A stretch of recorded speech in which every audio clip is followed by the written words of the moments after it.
जय हिंद, वंदे मातरम। स्वागत है आप सभी का फ्री एग्जाम यूट्यूब चैनल पर। दोस्तों, अगर आप बिहार जीविका 2025 का एग्जाम देने वाले हैं तो आज ये दूसरा प्रैक्टिस सेट हमने सब्जेक्ट नॉलेज से लिया है। कल के प्रैक्टिस सेट में हमने 50 प्रश्नों तक कंप्लीट करवा दिया था।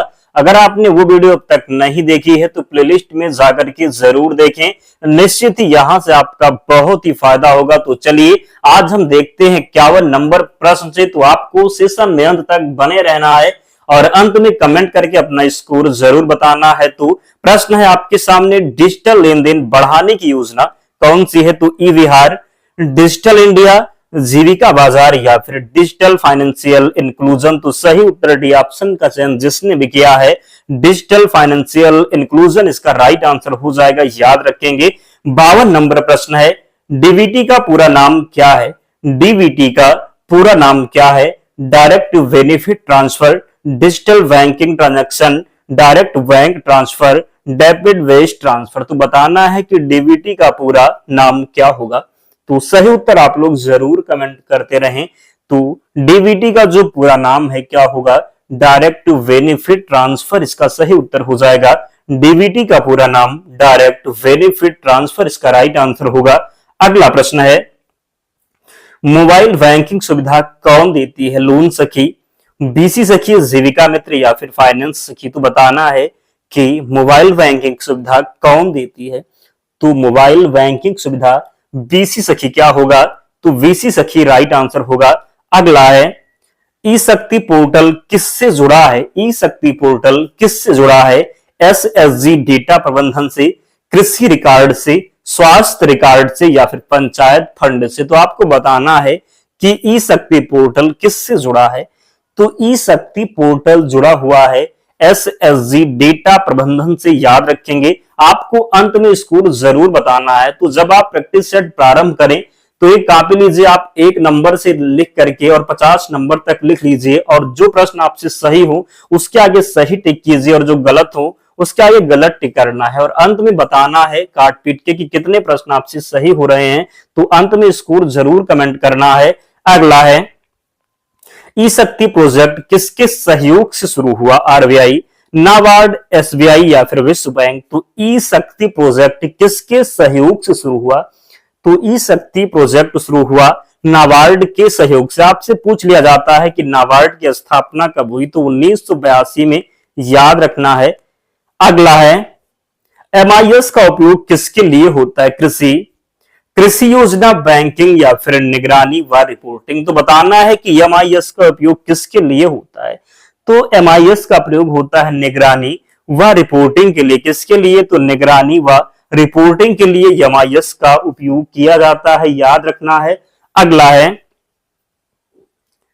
डिजिटल साक्षरता कार्यक्रम का उद्देश्य क्या है? तो ऑनलाइन शिक्षा, महिलाओं को ऑनलाइन लेन देन हेतु सक्षम बनाना, युवाओं को प्रशिक्षण, किसानों को बाजार उपलब्ध कराना। तो डिजिटल साक्षरता कार्यक्रम का उद्देश्य क्या होगा? सही उत्तर, तो डिजिटल साक्षरता कार्यक्रम का उद्देश्य है महिलाओं को ऑनलाइन लेन देन हेतु सक्षम बनाना। अगला है, ऑनलाइन मार्केटिंग के लिए प्लेटफॉर्म, जीविका बाजार, जीविका मार्केट, रूरल मार्ट या फिर ई किसान। तो ऑनलाइन मार्केटिंग के लिए प्लेटफॉर्म क्या होगा? तो ऑनलाइन मार्केटिंग के लिए जो प्लेटफॉर्म है क्या नाम होगा? तो जीविका बाजार। क्या? तो सही उत्तर जिसने भी ये ऑप्शन का किया है जीविका बाजार राइट आंसर हो जाएगा। अगला है, और आप में से बहुत से ऐसे दोस्त हैं जो वीडियो को लाइक नहीं करते हैं, वीडियो तो देख लेते हैं, ना ही वीडियो को लाइक करते हैं और ना ही चैनल को सब्सक्राइब करते हैं। तो हम अगर आपके लिए इतनी मेहनत करते हैं तो आपका भी कर्तव्य बनता है आप लोग भी हमारा सपोर्ट जरूर करें ताकि हमारा भी मोटिवेशन बना रहे। हम आपके लिए निरंतर मेहनत करते रहें जब तक आपका एग्जाम नहीं हो जा रहा। तो आप लोग भी सपोर्ट जरूर करें।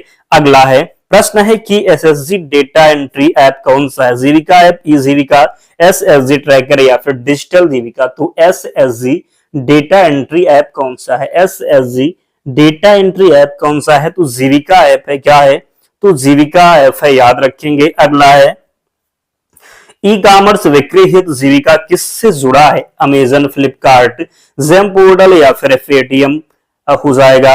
बताना है ई कॉमर्स विक्री हेतु जीविका किससे जुड़ा है? अमेजन, फ्लिपकार्ट, जेम पोर्टल या फिर पेटीएम मॉल, तो सही उत्तर इसका होगा जीईएम पोर्टल, सही उत्तर हो जाएगा, याद रखेंगे। अगला है जीविका किस वर्ष एनआरएलएम से जुड़ा, क्या पूछा गया है, तो जीविका किस वर्ष एनआरएलएम से जुड़ा, 2006, 2011 में, 2014 में या फिर 2018 में, तो सही उत्तर इसका हो जाएगा 2011 में। किसमें, तो जीविका किस वर्ष एनआरएलएम से जुड़ा है, तो 2011 में। इस वीडियो में आपको पता है हमने 51 नंबर प्रश्न से लिया है, कल की वीडियो में हमने 1 से 50 तक कंप्लीट करवाया था, तो वो वीडियो भी आपको देखना है। अगला है VRLPS का पूरा नाम क्या होगा, Bihar rural livelihood promotion society, Bihar rural life programme scheme, Bihar rural loan promotion system, Bihar regional livelihood promotion society. तो बताना है कि VRLPS का पूरा नाम क्या होगा, तो Bihar rural livelihood promotion society इसका राइट आंसर हो जाएगा, याद रखना है। अगला है SSG की कुल संख्या 2025 तक कितनी है, 5 लाख, 12 लाख प्लस 3 लाख या फिर 8 लाख, तो राइट आंसर इसका हो जाएगा 12 लाख प्लस कितना, तो SSG की कुल संख्या कितनी है 2025 के आंकड़े के अनुसार, तो 12 लाख प्लस। नेक्स्ट है जीविका से जुड़ी महिलाओं की संख्या 2025 तक पूछा गया है, 1.4 करोड़ प्लस 70 लाख, 50 लाख या फिर 90 लाख। तो बताना है कि जीविका से जुड़ी महिलाओं की संख्या 2025 के अपडेट के अनुसार कितनी है, तो जो राइट आंसर इसका होगा 1.4 करोड़ से ज्यादा इसका सही उत्तर होगा। अगला है जीविका का मुख्य उद्देश्य क्या है, बताना है कि जीविका का मुख्य उद्देश्य क्या है, सड़क निर्माण, गरीबी उन्मूलन व महिला सशक्तिकरण, उद्योग या फिर शिक्षा। तो जल्दी से कमेंट करके उत्तर बताइए, जीविका का मुख्य उद्देश्य क्या है, तो जीविका का मुख्य उद्देश्य है गरीबी उन्मूलन व महिला सशक्तिकरण। क्या होगा, तो जीविका का मुख्य उद्देश्य क्या है, गरीबी उन्मूलन व महिला सशक्तिकरण, इसका राइट आंसर होगा। जीविका अंतर्गत CLF कितने हैं 2025 के आंकड़े के अनुसार, 800, 1200 प्लस 500 या फिर 1500। तो जीविका के अंतर्गत CLF कितने हैं, जिसको आप कहते हैं क्लस्टर लेवल फेडरेशन, तो जीविका के अंतर्गत CLF कितने हैं 2025 के आंकड़े के अनुसार, तो सही उत्तर हो जाएगा 1200 प्लस कितने, तो 1200 प्लस। अगला है जीविका अंतर्गत व्यू की संख्या कितनी है 2025 के आंकड़े के अनुसार, तो बताना है 70,000 प्लस 10,000, 25,000 या फिर 1 लाख। तो बताना है कि जीविका अंतर्गत व्यू की संख्या 2025 तक, तो सही उत्तर इसका होगा 70,000 प्लस, याद रखना है। अगला है जीविका में VC सखी कितनी कार्यरत हैं, तो 2025 के आंकड़े के अनुसार 5,000, 10,000, 20,000 प्लस या फिर 50,000। तो जीविका में VC सखी कितनी कार्यरत हैं, कितनी, तो आप बताएंगे कितनी, तो 20,000 प्लस कितनी, तो 20,000 प्लस। ये आंकड़े आपको याद रखना, एक प्रश्न आपके एग्जाम में पूछा ही जाएगा।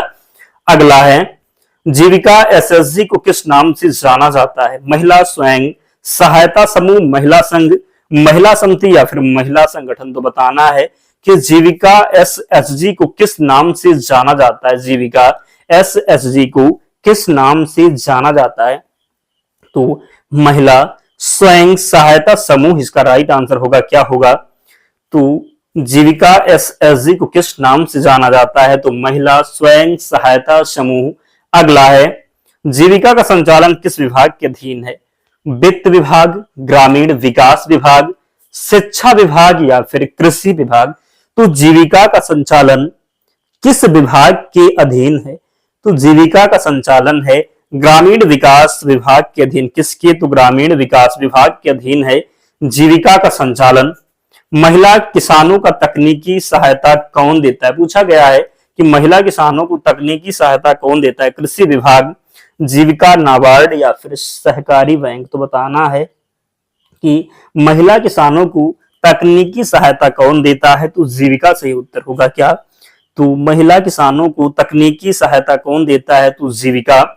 जीविका अंतर्गत पशु स्वास्थ्य कार्यकर्ता को क्या कहते हैं, स्वास्थ्य मित्र, पशु सखी, महिला किसान, BC सखी। तो जीविका अंतर्गत पशु स्वास्थ्य कार्यकर्ता को क्या कहते हैं, तो पशु स्वास्थ्य कार्यकर्ता को पशु सखी कहते हैं। क्या, तो पशु सखी। अगला है कृषि ऋण सुविधा SHG को कौन उपलब्ध कराता है, RBI, bank, linkage programme, NABARD, NHB। तो कृषि ऋण सुविधा एसएचजी को कौन उपलब्ध कराता है? इसका राइट आंसर आप बताएंगे, वी ऑप्शन होगा बैंक। लिंक कार्यक्रम सही उत्तर होगा। अगला है, किसान उत्पादक कंपनी को क्या कहते हैं? Producer group, producer company, producer unit, farmer society. तो किसान उत्पादक कंपनी को क्या कहते हैं? किसान उत्पादक कंपनी को प्रोड्यूसर कंपनी कहते हैं क्या? तो किसान उत्पादक कंपनी को प्रोड्यूसर कंपनी कहते हैं। अगला है, जीविका अंतर्गत मत्स्य परियोजना किससे संबंधित है? पशुपालन, मछली पालन, दुग्ध उत्पादन या फिर कृषि। तो जीविका अंतर्गत मत्स्य परियोजना किससे संबंधित है? तो जीविका के अंतर्गत मत्स्य जो परियोजना है ये मछली पालन से संबंधित है। किससे? तो मछली पालन से। अगला है, कॉम्फेड किससे संबंधित है? मत्स्य पालन, डेयरी, पशुपालन या फिर कृषि उत्पादन। तो इसका राइट आंसर होगा क्या? तो डेयरी सही उत्तर होगा। अगला है, जीविका पशु मित्र योजना का उद्देश्य क्या है? किसानों को ऋण, पशुपालन व डेयरी विकास, महिला उद्यमता, डिजिटल लेन देन। तो जीविका पशु मित्र योजना का उद्देश्य क्या है? जीविका पशु मित्र योजना का उद्देश्य क्या है? तो पशुपालन व डेयरी विकास इसका राइट आंसर होगा। अगला है, कृषि उत्पाद को बाजार तक पहुंचाने के लिए जीविका का साधन किसान कॉमन सर्विस सेंटर, ई मार्केट, एग्री बाजार, अग्रोमाल। तो बताना है कि कृषि उत्पाद को बाजार तक पहुंचाने के लिए जीविका का साधन क्या होगा? तो राइट आंसर इसका होगा किसान कॉमन सर्विस सेंटर सही उत्तर हो जाएगा। कृषि उत्पाद को बाजार तक पहुंचाने के लिए जीविका का साधन किसान कॉमन सर्विस सेंटर। जीविका कृषि पहल किसके लिए है? महिला किसान, प्रवासी मजदूर, शहरी गरीब या फिर छात्र। तो जीविका की कृषि पहल किसके लिए है? तो जीविका की कृषि पहल है महिला किसान के लिए। किसके लिए? तो महिला किसान के लिए। अगला है, महिला किसान नेटवर्क कितने लाख महिलाओं से जुड़ा है? 2025 के आंकड़े तक पूछा गया है। 10 लाख, 20 लाख, 40 लाख प्लस या फिर 5 लाख। तो बताना है कि महिला किसान नेटवर्क कितने लाख महिलाओं से जुड़ा है? तो 40 लाख से ज्यादा महिलाओं के साथ। अगला है, जीविका ई शक्ति पोर्टल किस उद्देश्य से है? ग्रामीण सड़कों का डाटा, एसएचजी का ऑनलाइन डेटा प्रबंधन, कृषि रिकॉर्ड, स्वास्थ्य योजना। तो जीविका का ई शक्ति पोर्टल किस उद्देश्य से है? तो जीविका का ई शक्ति जो पोर्टल है ये एसएचजी का ऑनलाइन डेटा प्रबंधन के उद्देश्य से है। अगला है, डीबीटी के अंतर्गत महिलाओं को लाभ कैसे पहुंचाया जाता है? सीधे बैंक खाते में, पंचायत कार्यालय से, एसएचजी ऑफिस से, डाकघर से। तो बताना है कि डीबीटी के अंतर्गत महिलाओं को लाभ कैसे पहुंचाया जाता है? डीबीटी के अंतर्गत महिलाओं को लाभ कैसे पहुंचाया जाता है? तो सीधे बैंक खाते में। किसमें? तो सीधे बैंक खाते में। अगला है, जीविका महिलाओं को डिजिटल बैंकिंग सिखाने वाली योजना कौन सी है? डिजिटल जीविका, डिजिटल फाइनेंशियल इंक्लूजन, जीविका सखी, जीविका बाजार। तो सही उत्तर इसका होगा digital financial inclusion right answer होगा। अगला है, बीसी सखी का कार्य क्या है? दूध संग्रह, मछली पालन, मोबाइल बैंकिंग सेवा, कृषि ऋण। तो बीसी सखी का कार्य क्या है? बीसी सखी का कार्य है मोबाइल बैंकिंग सेवा। क्या होगा? तो मोबाइल बैंकिंग सेवा। जीविका का जीविका बाजार किससे संबंधित है? कृषि, ग्रामीण उत्पादों की ऑनलाइन बिक्री, बैंकिंग या फिर स्वास्थ्य। तो जीविका का जीविका बाजार किससे संबंधित है? तो जीविका का जीविका बाजार संबंधित है ग्रामीण उत्पादों की बिक्री से। किससे? तो ग्रामीण उत्पादों की बिक्री से। एसएचजी का डाटा एंट्री किस ऐप से किया जाता है? डिजिटल जीविका, जीविका ऐप, ग्राम ऐप या फिर एसएचजी ट्रैक। तो बताना है कि एसएचजी का डाटा एंट्री किस ऐप से किया जाता है? तो जीविका ऐप से। किससे? तो एसएचजी का डाटा एंट्री किस ऐप से किया जाता है? जीविका ऐप से। जेम पोर्टल किससे संबंधित है? ग्रामीण सड़क निर्माण, सरकारी ई कॉमर्स, खरीद, कृषि उत्पादन या फिर बैंकिंग। तो राइट आंसर इसका होगा सरकारी ई कॉमर्स खरीद सही उत्तर होगा।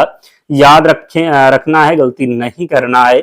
अगला है, एमआईएस सिस्टम का उपयोग जीविका में क्यों होता है? डेटा विश्लेषण व रिपोर्टिंग, कृषि ऋण, मत्स्य पालन या फिर पशुपालन। तो सही उत्तर होगा डेटा विश्लेषण रिपोर्टिंग। अगला है, डिजिटल साक्षरता का कार्यक्रम से क्या लाभ हुआ? डिजिटल साक्षरता के कार्यक्रम से क्या लाभ हुआ? महिलाओं को ऑनलाइन लेन देन की सुविधा, शिक्षा, स्वास्थ्य या फिर सड़क। तो सही उत्तर इसका होगा महिलाओं को ऑनलाइन लेन देन की सुविधा। डिजिटल साक्षरता कार्यक्रम से क्या लाभ हुआ? तो महिलाओं को ऑनलाइन लेन देन की सुविधा। जीविका का डिजिटल जीविका स्किल किसके लिए है? महिला किसान, युवाओं का आईटी प्रशिक्षण, डेयरी किसान, मछुआरे। तो जीविका का डिजिटल जीविका स्किल किसके लिए है? तो डिजिटल जो जीविका स्किल है युवाओं का आईटी प्रशिक्षण हो जाएगा। अगला है, जीविका का संचालन किस विभाग द्वारा होता है? शिक्षा विभाग, ग्रामीण विकास विभाग, वित्त विभाग, कृषि विभाग। तो जीविका का संचालन किस विभाग द्वारा होता है? तो जीविका का संचालन होता है ग्रामीण विकास विभाग के द्वारा। अगला है, बीआरएलपीएस का गठन कब हुआ? 2001, 2006, 2011 या फिर 2014 में। तो बीआरएलपीएस का जो गठन हुआ, आपको पता है, आसान प्रश्न है। बीआरएलपीएस का गठन हुआ 2006 में। कब? तो बीआरएलपीएस का गठन हुआ 2006 में। अगला प्रश्न है, जीविका किस योजना के अंतर्गत आता है? बताना है कि जीविका किस योजना के अंतर्गत आता है। तो सही उत्तर जल्दी से कमेंट कीजिए। कमेंट कमेंट में आप लोग कंजूसी कर रहे हैं, तो कंजूसी बिल्कुल भी नहीं करना है। जीविका किस योजना के अंतर्गत आता है? तो जीविका जो है ये एनआरएलएम के अंतर्गत आता है। किसके अंतर्गत? तो एनआरएलएम के। एसएसजी का मुख्य उद्देश्य क्या है? नौकरी उपलब्ध कराना, बचत व ऋण व्यवस्था, सड़क निर्माण, शिक्षा। तो एसएसजी का मुख्य उद्देश्य क्या है? तो एसएसजी का मुख्य उद्देश्य है बचत व ऋण व्यवस्था। क्या होगा? तो एसएसजी का मुख्य उद्देश्य है बचत व ऋण व्यवस्था। वीओ किस स्तर पर बनता है? ग्राम स्तर, ब्लॉक स्तर, जिला स्तर या फिर राज्य स्तर। तो वीओ किस स्तर पर बनता है? तो वीओ जो बनता है किस स्तर पर बनता है? तो ग्राम स्तर पर। किस पर? तो ग्राम स्तर पर। अगला है, सीएलएफ किस स्तर पर बनता है? ग्राम, जिला पंचायत या फिर ब्लॉक। तो सीएलएफ किस स्तर पर बनता है? तो सीएलएफ जो बनता है ये ब्लॉक स्तर पर बनता है। किस पर? तो ब्लॉक स्तर पर। अगला है,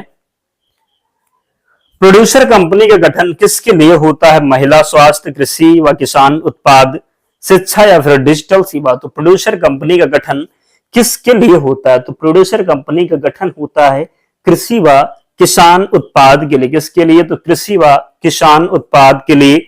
जीविका में महिलाओं की भागीदारी कितनी है? 50%, 70%, 100% या फिर 90%। तो बताना है कि जीविका में महिलाओं की भागीदारी कितनी है। तो आपको पता है जीविका में 100%। कितना? तो 100%। अगला है, जीविका एसएसजी का मुख्य कार्य क्या है? सामाजिक सुरक्षा, ऋण व बचत प्रबंधन, सड़क निर्माण, स्वास्थ्य। तो जीविका एसएसजी का मुख्य कार्य क्या होगा? याद रखेंगे, ऋण व बचत प्रबंधन इसका राइट आंसर होगा। अगला है, जीविका का मुख्य उद्देश्य क्या है? सड़क व पुल निर्माण, गरीबी उन्मूलन व महिला सशक्तिकरण, शिक्षा सुधार या फिर शहरी विकास। तो जीविका का मुख्य उद्देश्य क्या है? जीविका का मुख्य उद्देश्य है गरीबी उन्मूलन व महिला सशक्तिकरण, इसका राइट आंसर होगा। तो कमेंट में बताइए। कल की वीडियो में हमने 50 तक कंप्लीट करवाया था और आज की वीडियो में हमने क्या किया? तो आज 51 नंबर से 100 नंबर तक हमने कंप्लीट करवा दिया। तो कमेंट में बताइए कि 51 से लेकर के 100 में आपके कितने प्रश्न सही हुए। और कल की वीडियो नहीं देखिए तो 1 नंबर से जो प्रश्न जाकर के प्लेलिस्ट में जरूर देख लेना, या फिर हम डिस्क्रिप्शन बॉक्स में लिंक दे देंगे। और जिन्होंने वीडियो को लाइक नहीं किया, लाइक करके ही जाना है। चैनल को जरूर सब्सक्राइब करना है। पीडीएफ के लिए टेलीग्राम चैनल से जुड़ना होगा, लिंक डिस्क्रिप्शन बॉक्स में है, या फिर आप टेलीग्राम पर जाएंगे, सर्च करेंगे फ्री एग्जाम जोन, आपको चैनल मिल जाएगा, ज्वाइन हो जाना। वहां पर आपको सारी पीडीएफ प्रोवाइड करवा दी जाएगी। तो मिलते हैं नेक्स्ट वीडियो में, तब तक पढ़ते रहिए, ध्यान रखिए अपना, स्वस्थ और सुरक्षित रहिए। जय हिंद।